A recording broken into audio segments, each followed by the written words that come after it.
Salut tout le monde, j'espère que vous allez bien et bienvenue dans cette nouvelle vidéo. Donc aujourd'hui, on va parler de comment augmenter sa productivité en trading. Donc c'est une vidéo qui est super importante tout simplement parce que la grande majorité d'entre vous, eh bien, vous avez un travail, une business, une famille, vous êtes à l'école, bref, vous avez plein d'occupations dans votre vie qui vous prennent déjà beaucoup de temps et vous n'avez pas des heures et des heures à dédier au trading. Et donc, dans une telle situation, c'est super important de savoir comment optimiser son temps et comment réellement être productif pour que ça vous prenne le moins de temps possible, mais qu'en même temps, vous soyez capable d'avoir de bons résultats. Donc, c'est exactement ça qu'on va regarder ensemble aujourd'hui et je vais partager avec vous mes 3 meilleures astuces pour augmenter sa productivité en trading. Et c'est vraiment 3 points que moi-même j'applique dans mon trading, tout simplement parce que même si je le fais à temps plein, eh bien avec le programme de coaching, avec plus de 400 personnes aujourd'hui dedans, eh bien évidemment, c'est ça qui me prend beaucoup plus de temps que mon trading en lui-même.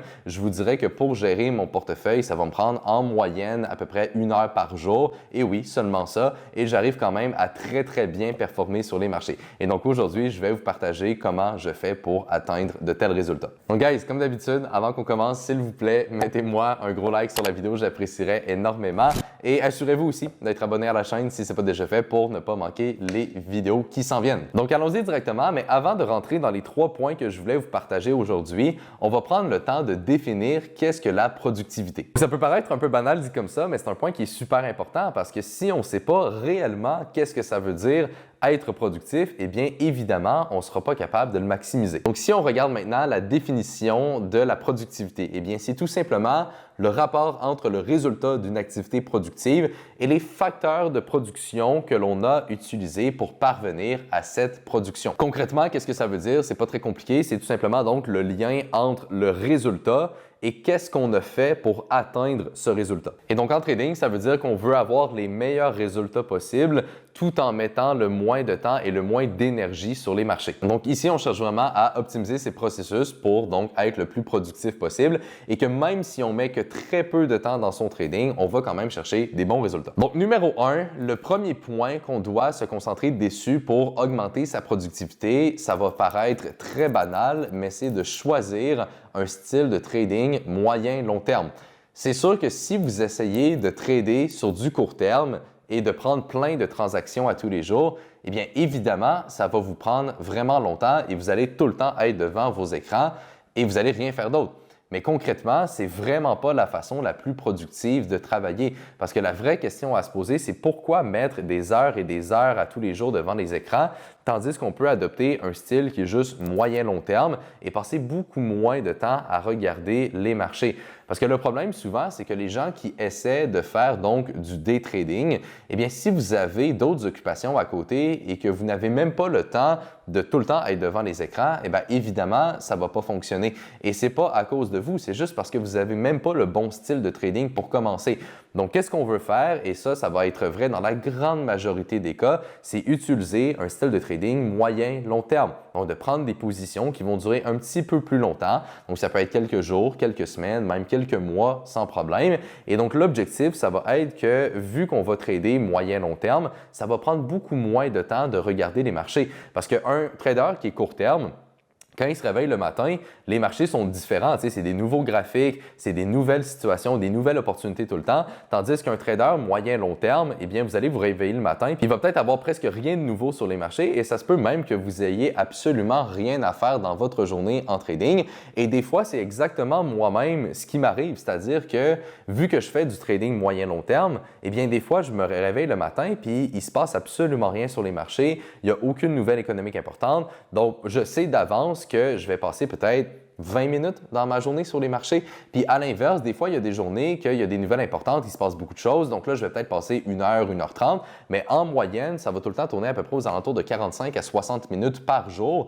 Et j'arrive à avoir de super bons résultats. Tout simplement parce que mon style de trading est adapté au fait d'être le plus productif possible. Et au final, c'est réellement ça qui est important. Et au-delà de l'aspect que le day trading prenne beaucoup plus de temps, c'est également le style de trading qui, d'un point de vue statistique, pratique a le moins de chances d'être profitable. Tout simplement parce que si on prend l'exemple des personnes qui font le plus d'argent sur les marchés, c'est-à-dire les banques et les fonds d'investissement, eh bien, quand on va dans ces endroits-là, c'est pas du day trading, c'est pas du petit trading court terme qu'ils vont faire. Ça va tout le temps être du trading moyen-long terme et de la gestion de portefeuille. Et donc, si on part du principe que pour faire de l'argent sur les marchés, eh bien, il faut travailler comme ceux qui en font déjà, eh bien, c'est quand même assez logique de se pencher plus vers un style de trading, donc moyen-long terme, et d'éviter tout ce qui est day trading et ce que souvent vous voyez sur les réseaux sociaux. Et évidemment, je vous dis ça de sources fiables, c'est-à-dire que tous mes mentors sont des personnes qui travaillent dans des institutions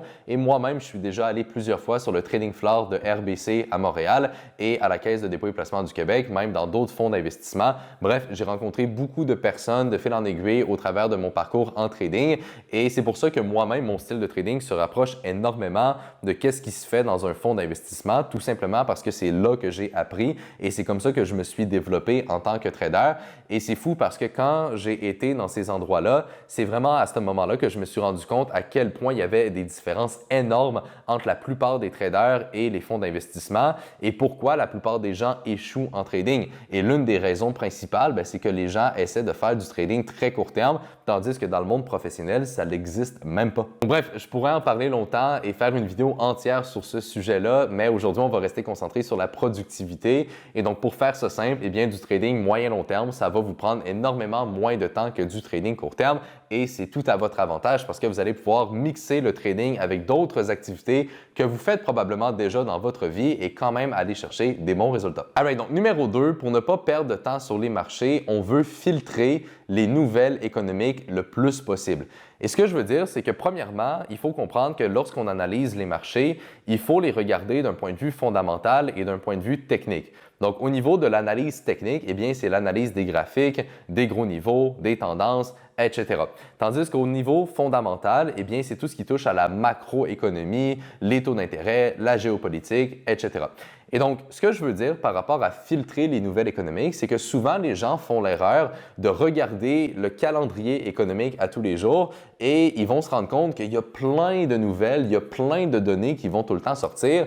Et le problème, c'est qu'ils ne savent pas vraiment qu'est-ce qui est important et qu'est-ce qui ne l'est pas. Et donc, ils vont se concentrer sur tout regarder, ils vont essayer de tout comprendre. Et ça va juste littéralement vous faire perdre énormément de temps parce que ce n'est pas toutes les nouvelles que vous retrouvez dans un calendrier économique qui sont réellement importantes et qui vont vraiment impacter les marchés.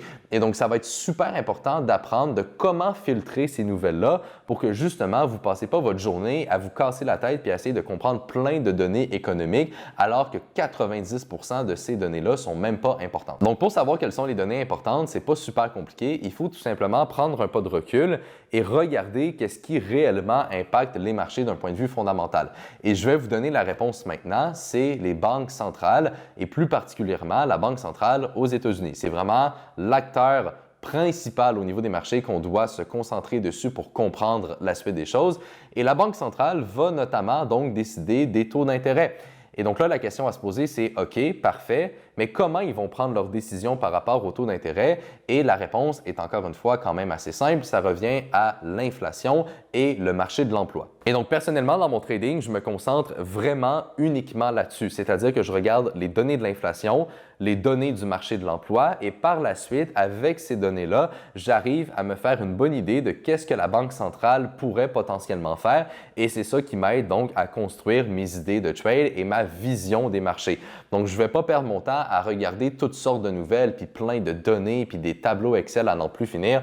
C'est beaucoup trop compliqué pour rien. On peut garder ça vraiment, vraiment simple et regarder simplement donc ce que la Banque centrale va également regarder et ça va nous donner la meilleure idée possible et surtout l'idée la plus claire pour qu'est-ce que la suite des choses a à nous offrir. Et donc, en faisant ça, eh bien, ça fait qu'au lieu d'avoir des dizaines de nouvelles à regarder à toutes les semaines, en moyenne, il va peut-être en avoir une, deux ou trois nouvelles qui ont un petit peu plus d'importance. Et donc, ça fait qu'au lieu de passer des heures et des heures à regarder le calendrier et de lire sur les fondamentaux tout le temps, eh bien, ça va peut-être vous prendre 5 à 10 minutes par semaine. Et c'est ça qui est le fun parce que ça simplifie encore une fois énormément le processus et ça va vous prendre beaucoup moins de temps sans vous bloquer d'avoir avoir des bons résultats. Le troisième point va être d'utiliser les alertes et les ordres différés pour prendre ces trades. Donc concrètement, qu'est-ce que ça veut dire? Eh bien, utiliser les alertes, c'est tout simplement l'idée que, par exemple, si vous avez identifié un gros niveau sur votre graphique et qu'au-dessus de ce niveau-là, donc si le marché brise le niveau, vous voulez rentrer dans une position acheteuse.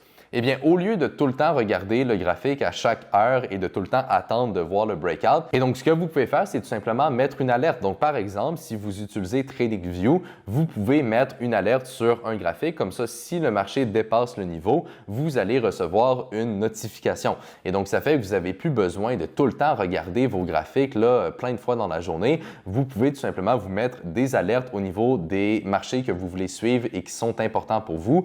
Et par la suite, eh bien, ça va vous aider tout simplement à garder ça le plus simple possible. Et encore une fois, ça va aussi enlever le stress du trading parce que veut pas, tout le temps regarder les graphiques, ça va vous mettre dans une situation un petit peu nerveuse. Tandis que si vous arrêtez de faire ça et que vous utilisez des alertes, eh bien, vous avez juste à attendre de recevoir les notifications et par la suite, vous allez savoir quoi faire. Si vous voulez pousser ça encore plus loin, vous pouvez même utiliser des ordres différés.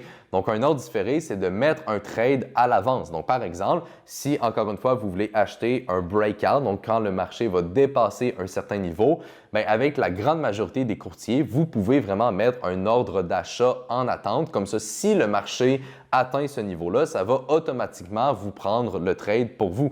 Et donc ça, c'est une autre très bonne façon de justement automatiser un peu plus son trading sans que vous devez tout le temps regarder les marchés. Donc voilà, ça, c'est les 3 éléments que je voulais partager avec vous aujourd'hui. Il existe plein d'autres façons d'optimiser sa productivité. Si vous aimeriez que je fasse une partie 2 à cette vidéo, mettez un like et écrivez justement un commentaire. Et si je vois que la vidéo fonctionne bien, je vais faire une deuxième partie où je vais vous partager d'autres trucs et astuces que j'ai moi-même dans mon trading pour optimiser ma productivité. J'espère vraiment que vous avez apprécié cette vidéo. Puis honnêtement, c'est des points qui sont vraiment importants et qui, je pense, pourraient vraiment vous aider dans votre trading parce que moi-même, c'est des choses que je fais à tous les jours et qui m'aident donc à mettre le moins de temps possible sur les marchés pour avoir la plus grande liberté financière, tout simplement.